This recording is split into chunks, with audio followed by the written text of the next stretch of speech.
नमस्कार दोस्तों, मैं बाबूराम पटेल आप सबका अपने YouTube चैनल बायोलॉजी जोन में एक बार फिर से स्वागत करता हूं। दोस्तों, आज का जो प्रैक्टिस सेट होने वाला है यह टॉपिक एनाटॉमी से संबंधित है और थोड़ा सा लंबा है यह दोस्त, ठीक है। तो आज का प्रैक्टिस सेट थोड़ा सा लंबा चलेगा, तो चलिए देख लिया जाए आखिर इसमें कितने प्रश्न को शामिल किया गया है। तो पहला प्रश्न क्या कह रहा है, उसको देखा जाए। कह रहा है प्रशांत केंद्र कहाँ स्थित होता है। प्रशांत केंद्र कहाँ स्थित होता है, कह रहा है कि मूल शीर्ष में, कि प्रोरोह शीर्ष में, पत्तिक शीर्ष में, इनमें से सभी में। प्रशांत केंद्र का मतलब क्या है, क्विसेंट सेंटर। क्विसेंट सेंटर कहाँ प्रेजेंट होता है, quiescent centre is present in root apex, shoot apex, leaf apex, all of these. तो इसका राइट आंसर क्या होगा दोस्त, ठीक है। देखिए इसका राइट आंसर है ए, रूट अपेक्स में होता है। कहाँ होता है, रूट अपेक्स मूल शीर्ष में होता है क्विसेंट सेंटर। अब क्विसेंट सेंटर है क्या, देखिए जो क्विसेंट सेंटर होता है यह मूल शीर्ष में पाया जाता है। कहाँ, मूल शीर्ष में पाया जाता है, ठीक है, मूल शीर्ष में पाया जाता है। यह वह भाग होता है जहाँ पर कोशिकाएं सामान्यतः निष्क्रिय विभाजन की अवस्था में होती हैं। कैसी अवस्था में, निष्क्रिय विभाजन की अवस्था में होती है। इनमें तभी विभाजन होता है जब सक्रिय मेरिस्टेम नष्ट हो जाती है या चोटिल हो जाती है। और इस केंद्र की कोशिकाओं में डीएनए, आरएनए और प्रोटीन भी अल्प मात्रा में पाया जाता है। डीएनए, आरएनए और प्रोटीन भी अल्प मात्रा में पाया जाता है मेरे दोस्त, ठीक है। चलिए क्वेश्चन नंबर 2 क्या कह रहा है, क्वेश्चन नंबर 2 की तरफ बढ़ते हैं, ठीक है। देखिए क्वेश्चन नंबर 2 क्या कह रहा है, कह रहा है कि वाहिका वाहिनिका से भिन्न होती है। जो वाहिका है वाहिनिका से किस प्रकार भिन्न होती है। इसका मतलब वेसल्स डिफर फ्रॉम ट्राइकीड्स। वेसल्स ट्राइकीड्स से किस प्रकार भिन्न होती है। आप जानते हैं कि दोनों जाइलम के पार्ट्स हैं, वेसल्स और ट्राइकीड्स। तो किस प्रकार भिन्न है वेसल ट्राइकीड से। कह रहा है जीवित होने में, एक ही कोशिका से व्युत्पन्न होने में, अनुलंब कोशिका पंक्ति रहने में जिनमें पास की भित्ति घुल जाती है क्योंकि यह जल संवहन करती है, ठीक है। In being living, in being derived from a single cell, in having vertical row of cells with cross wall dissolve because they conduct water. तो इसका राइट आंसर क्या हो जाएगा मेरे दोस्त, इसका राइट आंसर है सी, ठीक है। In having vertical row of cell with cross wall dissolve, ठीक है। देखिए हम आपको बताते हैं कि वेसल्स, और अभी मैंने बताया वेसल्स और ट्राइकीड जाइलम के घटक होते हैं। दोनों ही घटकों में परिपक्व होने पर प्रोटोप्लाज्म का अभाव होता है, अर्थात ये डेड होती हैं, ठीक है। कैसी होती है, डेड होती हैं। दोनों ही जल संवहन में भाग लेती हैं। किसमें भाग लेती हैं, जल संवहन में भाग लेती हैं। वाहिका की कोशिकाएं एक अनुलंब वर्टिकल पंक्ति में होती हैं तथा ऊपर नीचे कोशिकाओं के बीच की भित्ति घुली होती है, ठीक है। चलिए क्वेश्चन नंबर अगला देखते हैं, क्वेश्चन नंबर 3। क्वेश्चन नंबर 4 आ गया। चलिए 3 तो कहीं विलुप्त है भाई। चलिए क्वेश्चन नंबर हम 4 को देखते हैं। 4 क्या कह रहा है, कह रहा है वृद्धि वलय बनती है। वृद्धि वलय बनती है सक्रियता के कारण। किसके सक्रियता के कारण वृद्धि वलय बनती है, मतलब कह रहा है growth ring are form due to activity of.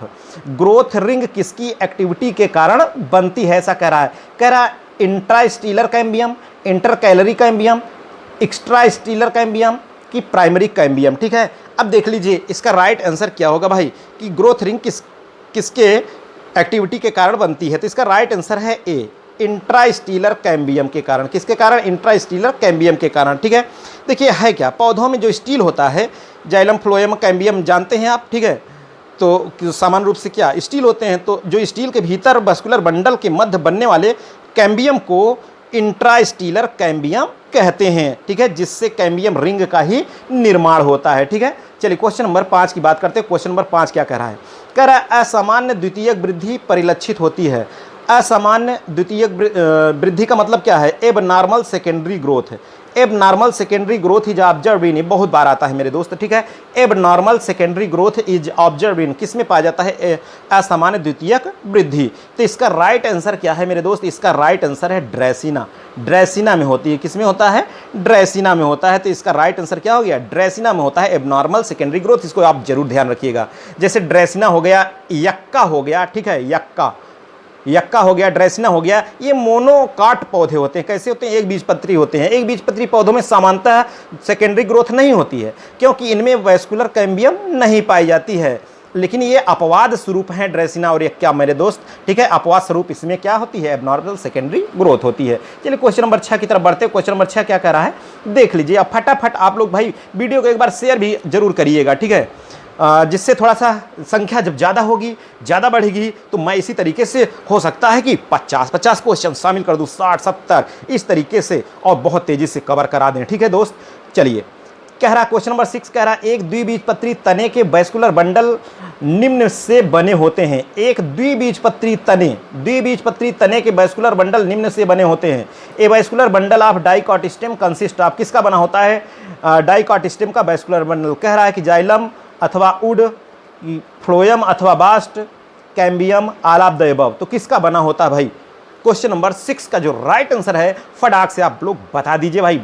ठीक है, नोट भी करता हूं, इसमें कई लोग हैं जिनके बहुत तेजी से क्वेश्चन जाते हैं। ठीक है भाई, जैसे बायोलॉजी मंत्रा हैं, आपके आंसर बहुत तेजी से स्पीड से भागते हैं भाई। ठीक है, आर्यन खत्री जी हैं, आपके भी आंसर बहुत तेजी से भागते हैं। प्रीति अनुरागी जी हैं, आपके भी आंसर बहुत तेजी से भागते हैं। ठीक है, तो मैं भी नोट करता हूं, ऐसा नहीं है। तो चलिए, इसका राइट आंसर क्या है भाई? 6 नंबर का, इसका ऑल ऑफ द अबव। ठीक है, all of the above is the right answer. देखिए, एक बीजपत्री तने के वैस्कुलर बंडल निम्न से बने होते हैं, तो इसका आंसर क्या हो गया? All of the above. इसका मतलब क्या है? एक बीजपत्री तने के वैस्कुलर बंडल में जाइलम और फ्लोएम और कैम्बियम उपस्थित होते हैं। इनके वैस्कुलर बंडल कंजॉइंट, कैसे? कंजॉइंट, कोलैटरल एंड ओपन तथा घेरे में व्यवस्थित होते हैं। ठीक है, चलिए क्वेश्चन नंबर 7 की तरफ बात करते हैं। क्वेश्चन नंबर 7 क्या कह रहा है, उसको भी देख लिया जाए।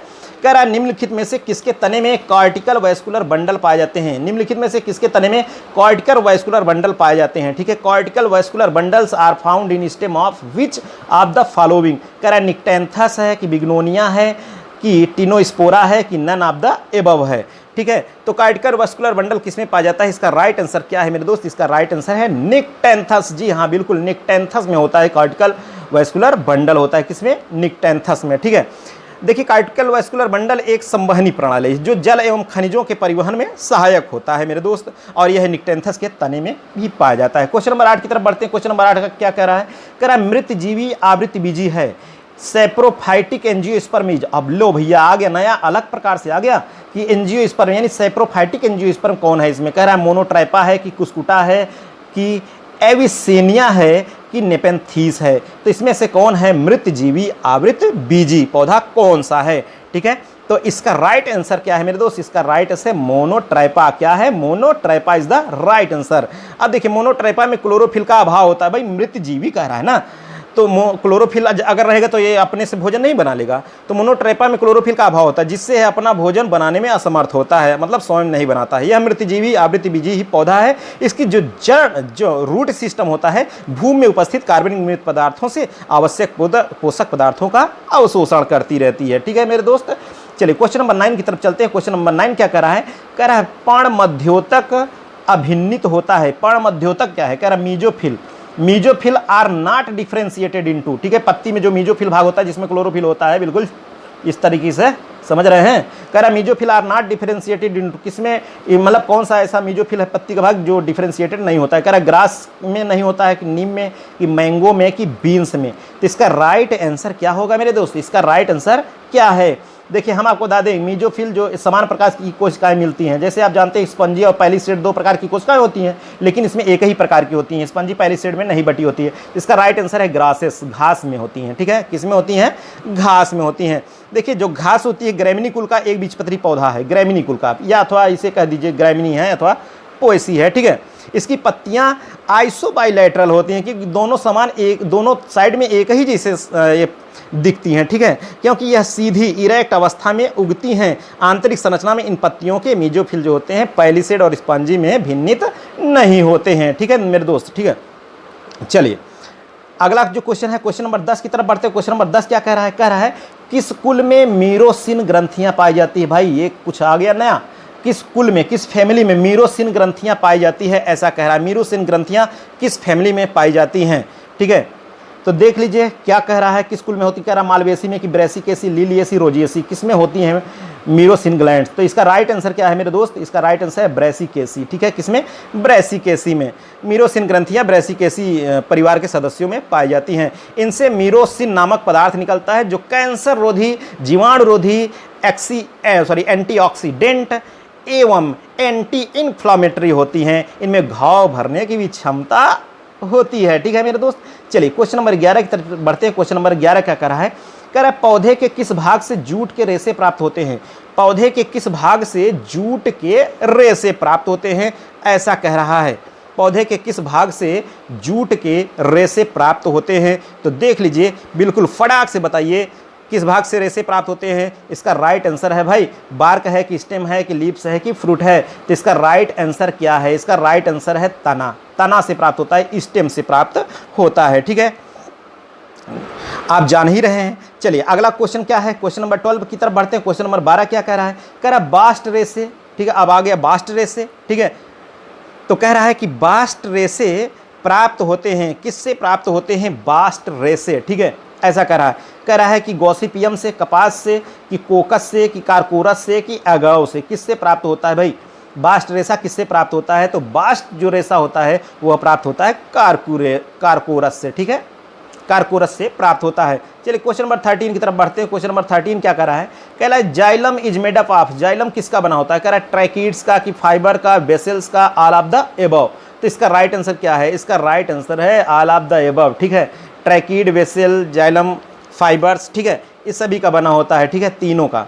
तो चलिए अगला क्वेश्चन क्या कर रहा है, अगले प्रश्न की तरफ बढ़ते हैं। क्वेश्चन नंबर 14 कह रहा है कि द्वितीयक जाइलम की नई परत होती है, इनके बीच जो द्वितीयक जाइलम, कह रहा था young layer of secondary xylem lies between, ठीक है, किसके बीच में होती है, द्वितीयक जाइलम की नई परत होती है, इनके बीच, किसके बीच में होती है द्वितीयक जाइलम की नई परत, कह रहा है पिथ और प्राथमिक जाइलम, कार्क कैम्बियम के ठीक बाहर, संवहनी कैम्बियम के ठीक बाहर, संवहनी कैम्बियम के ठीक अंदर, ठीक है।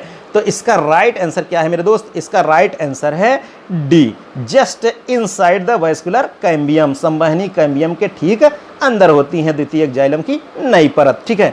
चलिए अगला जो प्रश्न क्या कह रहा है, अगले प्रश्न की तरफ हम बढ़ देते हैं कि अगला प्रश्न क्या कह रहा है, उसको भी देख लिया जाए भाई। क्वेश्चन नंबर 15 की बात करते हैं। देखिए क्वेश्चन नंबर 15 में कह रहा है कि पेड़ों के धड़, पेड़ों के धड़, कह रहा है पेड़ों के धड़ घेरे में बढ़ते हैं, पेड़ों के धड़ घेरे में बढ़ते हैं, इनमें माइटोटिक कार्यकलाप के कारण, किसमें कार्यकलाप के कारण, किसमें माइटोटिक कार्यकलाप के कारण पेड़ों के धड़ घेरे में बढ़ते हैं, कह रहा है संवहनी ऊतक, बाह्य त्वचा, विभज्योतिकी, परिधि अथवा घेरा। The trunks of tree increases girth because of mitotic activity in the vascular tissue, epidermis, meristematic tissue और पिथ। तो इसका राइट आंसर क्या हो जाएगा मेरे दोस्त, इसका राइट आंसर है meristematic tissue, C is the right answer, meristematic tissue, ठीक है। देखिए पौधों में मुख्य रूप से दो प्रकार के ऊतक पाए जाते हैं, एक मेरिस्टेमेटिक टिश्यू और दूसरा परमानेंट टिश्यू होता है, ठीक है। इनमें मेरिस्टेमेटिक ऊतक टिश्यू में ही वृद्धि होती है, ठीक है, जिस और पौधों की मोटाई दो प्रकार की मेरिस्टेम की सक्रियता से बढ़ती है, एक तो जो है वैस्कुलर कैम्बियम और दूसरा कार्क कैम्बियम, ठीक है। और दोनों प्रकार के जो कैम्बियम होते हैं वह ऊतक लैटरल मेरिस्टेम ही होते हैं, ठीक है। चलिए क्वेश्चन नंबर 16 की तरफ बढ़ते हैं। क्वेश्चन नंबर 16 क्या कह रहा है, देखिए कह रहा है 16 में कह रहा है कि एक बीजपत्री में कलम बांधन संभव नहीं है, क्योंकि जो एक बीजपत्री है कह रहा है उसमें कलम बांधन संभव नहीं है। Grafting is not possible in monocotyledons because they, कह रहा उनमें संयुक्त संवहनी बंडल होते हैं, उनमें समानांतर शिरा विन्यास होते हैं, उनमें प्रकीर्ण संवहनी बंडल होते हैं, उनमें कैम्बियम की कमी होती है। Have conjoint vascular bundles, have parallel venation, have scattered vascular bundles, lack cambium. तो इसका राइट आंसर क्या है मेरे दोस्त, इसका राइट आंसर फटाक से बता दीजिए। इसका राइट आंसर है हैव स्केटर्ड वैस्कुलर बंडल, इसमें बिखरे प्रकार के वैस्कुलर बंडल पाए जाते हैं, जिस कारण से इसमें कलम बांधन संभव नहीं है, ठीक है। तो सी इज द राइट आंसर। चलिए अगला प्रश्न क्या कह रहा है, अगले प्रश्न की तरफ बढ़ते हैं। क्वेश्चन नंबर 17 की तरफ बढ़ते हैं। कह रहा है secondary growth is absent in, secondary यानी द्वितीयक वृद्धि किसमें एब्सेंट होती है, ठीक है। देखिए जिसमें भी द्वितीयक वृद्धि होती है आप जानते हैं उस पौधे की लकड़ी काम में आती है, ठीक है। कह रहा है कि डाइकॉट स्टेम में, कि डाइकॉट रूट में, कि मोनोकॉट स्टेम में, कि जिम्नोस्पर्म में। तो इसका राइट आंसर क्या है मेरे दोस्त, इसका राइट आंसर क्या है, सेकेंडरी ग्रोथ इज एब्सेंट इन, किसमें सेकेंडरी ग्रोथ एब्सेंट होती है। तो इसका राइट आंसर आप जान ही रहे हैं, किसमें एब्सेंट होती है, मोनोकॉट स्टेम में एब्सेंट होती है सेकेंडरी ग्रोथ, ठीक है, मोनोकॉट स्टेम में एब्सेंट होती है। अब आप जान रहे हैं कि क्यों इसमें एब्सेंट होती है, ठीक है, क्योंकि इसमें भाई वैस्कुलर बंडल क्या होते हैं, बिखरे प्रकार के होते हैं, ठीक है, जिस कारण से बिल्कुल जो एनुअल रिंग है वह उसका फॉर्मेशन भी नहीं हो पाता है। चलिए क्वेश्चन नंबर 18 की तरफ बढ़ते हैं। क्वेश्चन नंबर 18 क्या कह रहा है, कह रहा है टाइलोसिस होता है, इसमें टाइलोसिस किस में होता है, कह रहा है कार्क में होता है, कि कैम्बियम में होता है, कि द्वितीयक जाइलम में होता है, कि द्वितीयक पोषवाह में होता है। Tylosis occur in cork, cambium, secondary xylem, secondary phloem. तो किस में टाइलोसिस उपस्थित होती है, ऐसा कह रहा है। तो टाइलोसिस किस में होता है भाई, तो इसका राइट आंसर है सेकेंडरी जाइलम में होती है टाइलोसिस, ठीक है। टाइलोसिस के बनने के कारण ही जो है अवरुद्ध हो जाता है जो भी ट्रांसलोकेशन होता है पोषक तत्वों का। चलिए क्वेश्चन नंबर 19 की तरफ बढ़ते हैं। क्वेश्चन नंबर 19 क्या कह रहा है उसको देखिए। फटाफट आप लोग देखिए, संख्या तो इतनी होती है लेकिन लाइक की संख्या बहुत कम होती है मेरे दोस्त। ऐसा क्यों होता है?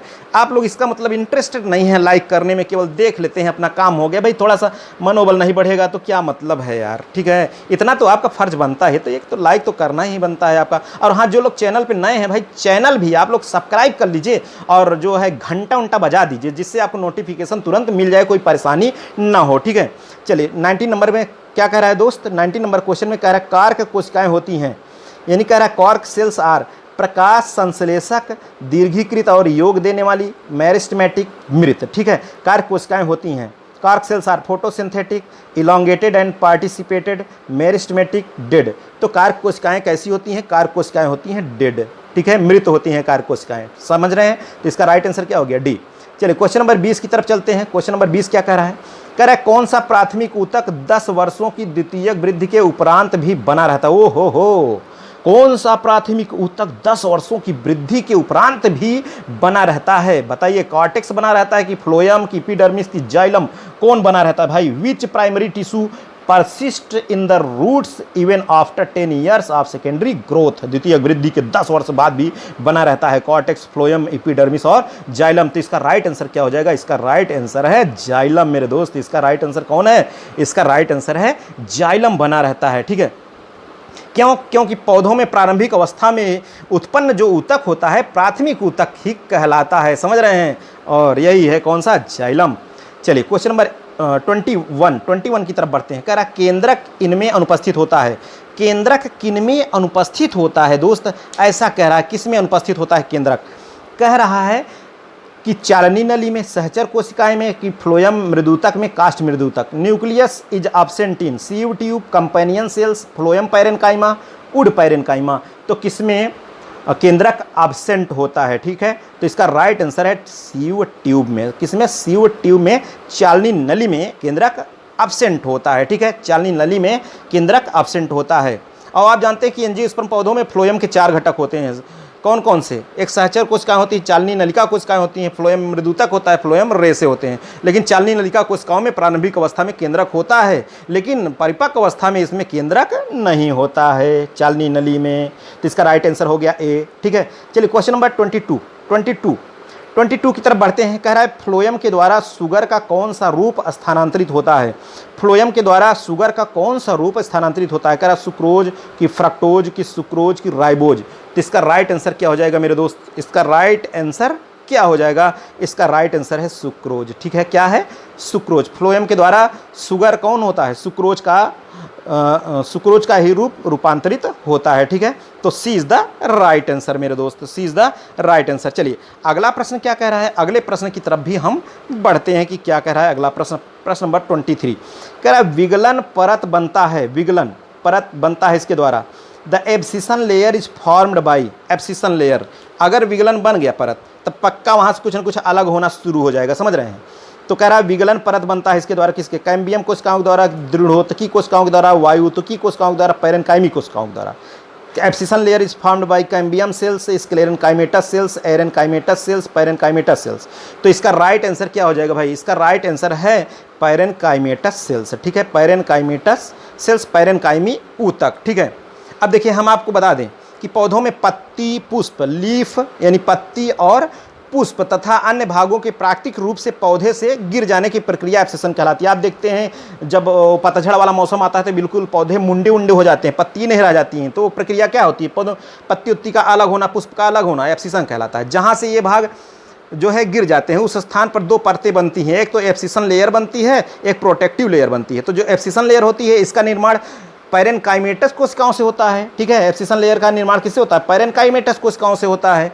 और जो रक्षात्मक परत होती है प्रोटेक्टिव लेयर, उसका निर्माण जो है कार्क कोशिकाओं द्वारा होता है, ठीक है? चलिए अगला जो है 24 नंबर का क्वेश्चन क्या कह रहा है? 24 नंबर में कह रहा है द्वितीयक वलकुट की कोशिकाएं होती हैं। The cells of secondary cortex are, ठीक है? द्वितीयक वलकुट, सेकेंडरी कार्टेक्स की कोशिकाएं कैसी होती हैं? कह रहा है स्क्लेरेन्काइमेटस होती हैं कि पैरेन्काइमेटस होती हैं कि कोलेनकाइमेटस होती है कि मेरिस्टेमेटिक होती हैं?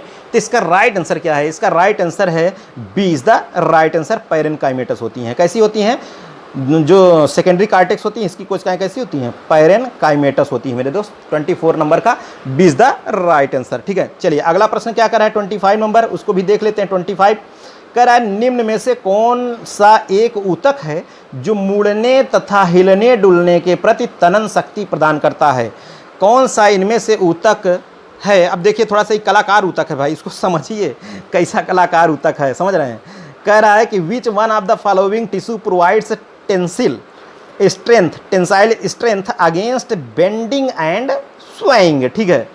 हिलने डुलने के प्रति तनन शक्ति प्रदान करता है, तन जाता है, टूटेगा नहीं, तन जाएगा, समझ रहे। कनवा पकड़ के हम लोगों का जब गुरुजी मरोड़ते थे तो टूट जाता था, क्या कनवा पुट्ट से टूटता नहीं था, खींच जाता था, तो हम लोग चिल्लाने लगते थे, समझ रहे हैं।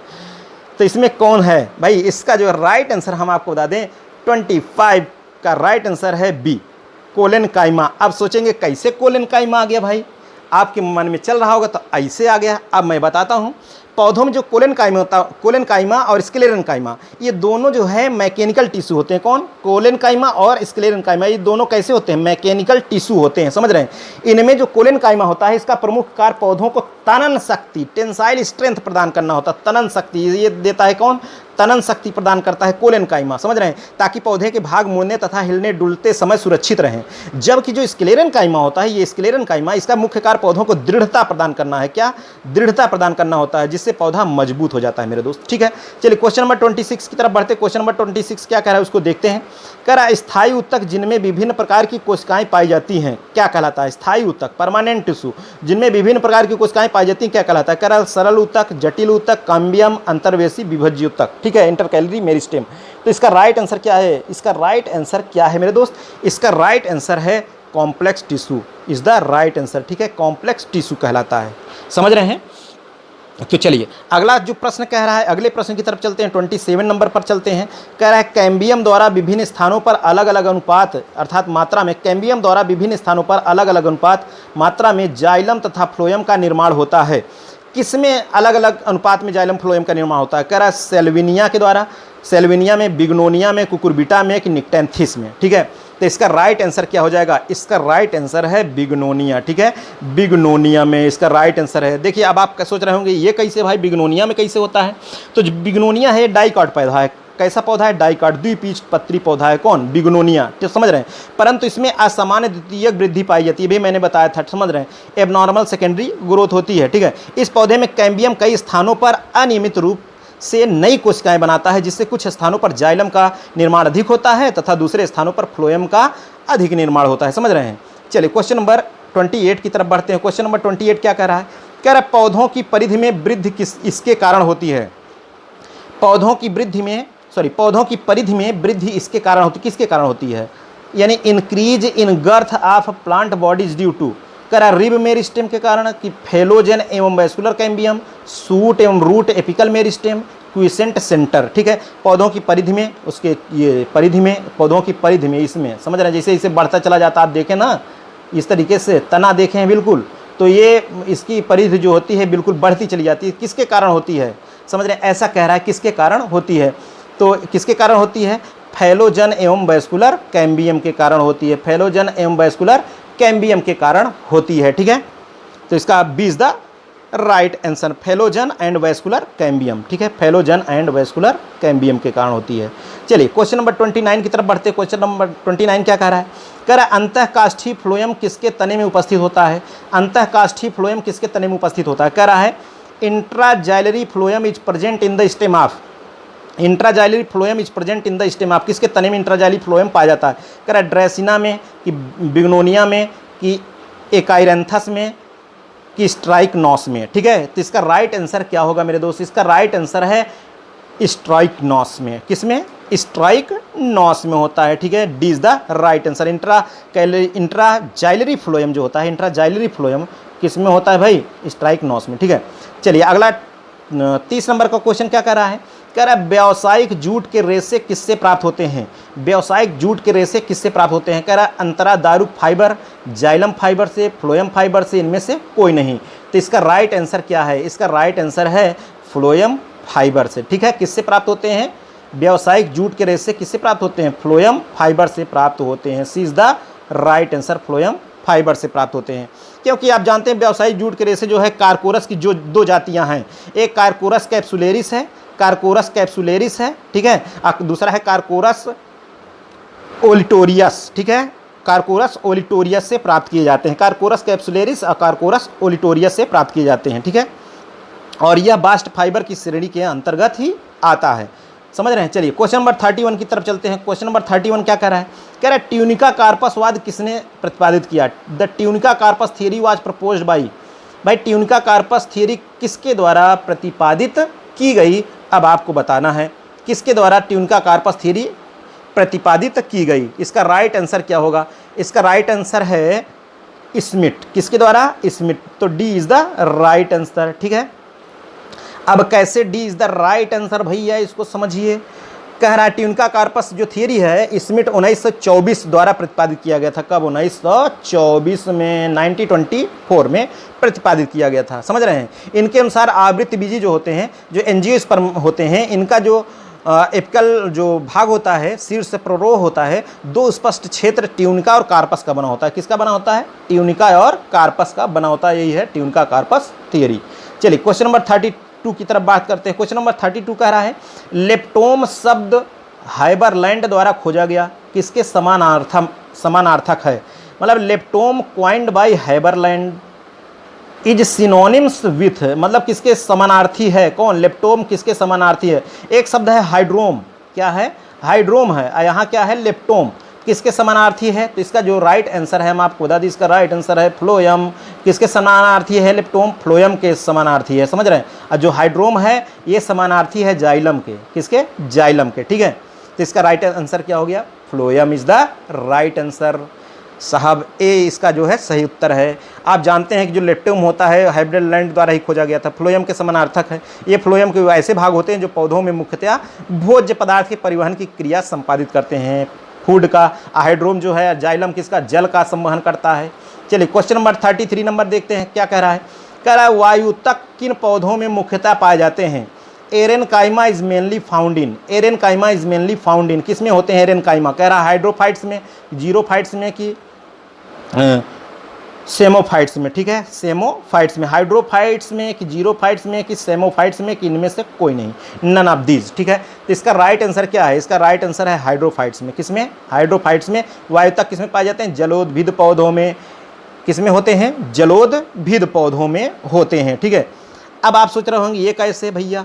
ये पेरेनकाइमा यानी जो एरेनकाइमा होते हैं, एरेनकाइमा, ठीक है, ये मृदूतक जिनमें अंतराकोशिक अवकाश सबसे अधिक विकसित होते हैं उसे एरेनकाइमा कहलाते हैं। मतलब जैसे ये देखिए इसमें बड़े बड़े अंतराकोशीय स्थान होते हैं, ठीक है। और तभी ये पौधे क्या करते हैं? तैरते हैं। ये मुख्यतः जो है हाइड्रोफाइट पौधों में पाए जाते हैं। ये पौधों को उत्प्लावकता प्रदान करते हैं, डूबते नहीं, पनसुखवा नहीं है, बैठ जाएंगे तो उसको उसमें बड़े बड़े से कैविटी होती है, समझ रहे हैं। चलिए क्वेश्चन नंबर 34 की तरफ बढ़ते हैं। 34 नंबर क्या कह रहा है? मृदूतक जिनमें बड़ी रिक्तिकाएं हो क्या कहलाती हैं? अब देखिए वही बात आ गई ना, जिनमें बड़ी रिक्तिकाएं होती हैं उन्हें क्या कहते हैं? अभी मैंने यही बात किया था। कह रहा है स्थूल हरित ऊतक, वायुतक, दीर्घोतक। Parenchyma tissue with large vacuole are called. Large vacuole होते हैं, समझ रहे हैं, लार्ज बड़ा वैक्यूल होते हैं, तो उसे कहते हैं एरेनकाइमा। अभी मैंने बात किया था, ठीक है, कि क्या कहते हैं? एरेनकाइमा। चलिए क्वेश्चन नंबर 35 की बात करते हैं। क्वेश्चन नंबर 35 क्या कह रहा है? कह रहा है ऊतक जन यानी हिस्टोजन का बाहर से अंदर की तरफ का क्रम क्या होता है? The sequence of arrangement of histogen from outside to inside. कह रहा plerome, periblem, dermatogen. Dermatogen, plerome, periblem, dermatogen, periblem, plerome, periblem, plerome, dermatogen. तो इसका राइट आंसर क्या होगा मेरे दोस्त? इसका राइट आंसर है सी। सी इज द राइट आंसर। त्वचाजन, वल्कुटजन, रंभजन, मतलब डर्मेटोजन, पेरिब्लेम और प्ल्यूरोम इज द राइट आंसर, ठीक है। 35 का जो आंसर है वह है सी, ठीक है। अब कैसे हिस्टोजनवाद जो होती है हैस्टीन द्वारा प्रतिपादित किया गया था, ठीक है। हिस्टोजनवाद इनके अनुसार सबसे बाहरी जो परत होती है डर्मेटोजन। क्या होती है? डर्मेटोजन होती है। उसके अंदर होती है कौन? पेरिब्लेम होती है, और ठीक है, पेरिब्लेम। तथा सबसे अंदर की ओर क्या होती है? प्ल्यूरोम होती है। क्या होती है? प्ल्यूरोम होती है, समझ रहे हैं। और त्वचा जन से जो बाह्य त्वचा होती है, बलकुट जन से कार्टेक्स एवं इंडोडर्म तथा रंभजन से स्टील का निर्माण होता है, समझ रहे हैं। चलिए क्वेश्चन नंबर हम 36 की तरफ बढ़ते हैं। क्वेश्चन नंबर 36 कह रहा है? कह रहा है स्टोमेटा में जब सहायक कोशिकाएं अनुपस्थित होती हैं तो उसे क्या कहते हैं? जब स्टोमेटा में सहायक कोशिकाएं एब्सेंट हो जाती हैं स्टोमेटा में, तब उसे क्या कहते हैं? In stomata where subsidiary cells are absent in, जब सब्सिडरी सेल एब्सेंट हो जाती है तब उस स्टोमेटा को क्या कहेंगे? कह रहा है कि एनिसोसिटिक कहते हैं, कि एनोमोसिटिक कहते हैं, कि डायसिटिक कहते हैं, कि पैरासिटिक कहते हैं। क्या कहते हैं उसे भाई? उसे कहते हैं एनोमोसिटिक कहते हैं। क्या कहते हैं? एनोमोसिटिक कहते हैं। B is the right answer. B is the right answer. देखिए हम आपको बता दें, जब स्टोमेटा में आकृति के आधार पर विभेदिक सहायक कोशिकाएं सब्सिडरी सेल अनुपस्थित हो जाती हैं तब उसी को क्या कहते हैं? एनोमोसिटिक कहते हैं। ठीक है, B is the right answer. चलिए क्वेश्चन नंबर 37 क्या कह रहा है भाई? एक बार फटाफट आप लोग लाइक भी करते रहिए, लाइक करते रहिए। इतनी संख्या है, बताइए, वाह यार, लाइक भी नहीं कर रहे हैं। ठीक है, चलिए लाइक तो कर दीजिए भाई। और हाँ, आज एक विशेष सूचना यही है कि आप लोग जो लोग भी चैनल को सब्सक्राइब नहीं किए हैं, आप लोग सब्सक्राइब कर लीजिए, क्योंकि हमारे इस चैनल पे 34% ऐसे लोग हैं जो कि बिना सब्सक्राइब किए आप लोग देख रहे हैं। अगर आपको नोटिफिकेशन नहीं मिलेगा तो आप फिर झेल जाएंगे भाई, कोई न्यूज़ नहीं मिल पाएगी। इसलिए आप सब्सक्राइब करिए, घंटा भी दबा दीजिए, ऑल कर दीजिए, सब कुछ कर दीजिए। चलिए कह रहा है 37 नंबर में, वलकुट संवहन पूल इनमें पाए जाते हैं। ठीक है, वलकुट संवहन पूल किसमें पाए जाते हैं? यानी cortical vascular bundle are found in, cortical vascular bundle किसमें पाए जाते हैं? कह रहा है कि निक्टेंथस के स्तंभ में, कैजुराइना के स्तंभ में, कि ए और बी दोनों में, कि इनमें से कोई नहीं। ठीक है, तो भाई कॉर्टिकल वैस्कुलर बंडल किसमें पाया जाता है? Stem of Nyctanthes, stem of Casuarina, both A and B, none of the above. तो इसका राइट आंसर क्या हो जाएगा? इसका राइट आंसर है C, both A and B, stem of Nyctanthes, stem of Casuarina. ठीक है, चलिए क्वेश्चन नंबर 38 की तरफ बढ़ते हैं। 38 क्या कह रहा है उसको देखते हैं। कह रहा है कि एम्फीवेसल वैस्कुलर बंडल पाया जाता है। Amphivasal vascular bundle are found in, किसमें पाया जाता है? कह रहा है कुकुरबिटा में, कि ड्रायसिना में, कि इकाइरेंथस में, बिग्नोनिया में। कुकुरबिटा में, कि ड्रायसिना में, कि इकाइरेंथस में, कि बिग्नोनिया में, किसमें पाया जाता है एम्फीवेसल वैस्कुलर बंडल? ये बहुत ज़्यादा है, बहुत बार यह प्रश्न आ भी चुका है, समझ रहे हैं?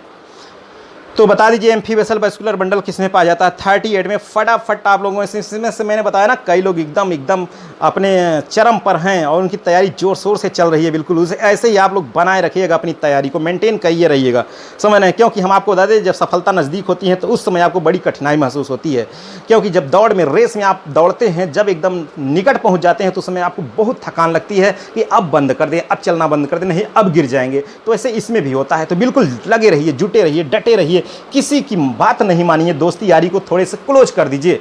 ठीक है, चलिए 38 नंबर का जो राइट आंसर है, इसका राइट आंसर है B is the right answer. Dracaena में, किसमें होता है? ड्रेसिना में एम्फीवेसल वैस्कुलर बंडल पाया जाता है। किसमें? ड्रेसिना में पाया जाता है। ठीक है, B is the right answer.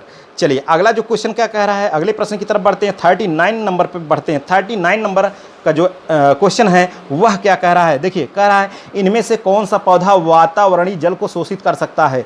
कौन सा पौधा वातावरणीय जल को शोषित कर सकता है? देखिए ऐसा क्वेश्चन आ गया है, कौन सा पौधा जो वातावरणीय जल को शोषित कर सकता है? नींबू है, कि आम है, कि नीम है, कि आर्किड है? तो इसका राइट आंसर क्या है? इसका राइट आंसर बता दीजिए फटाक से, कौन वातावरणीय जल को शोषित कर सकता है? तो इसका राइट आंसर है आर्किड। ठीक है, which one of these plant can absorb atmospheric water? Orchid है, आर्किड भाई।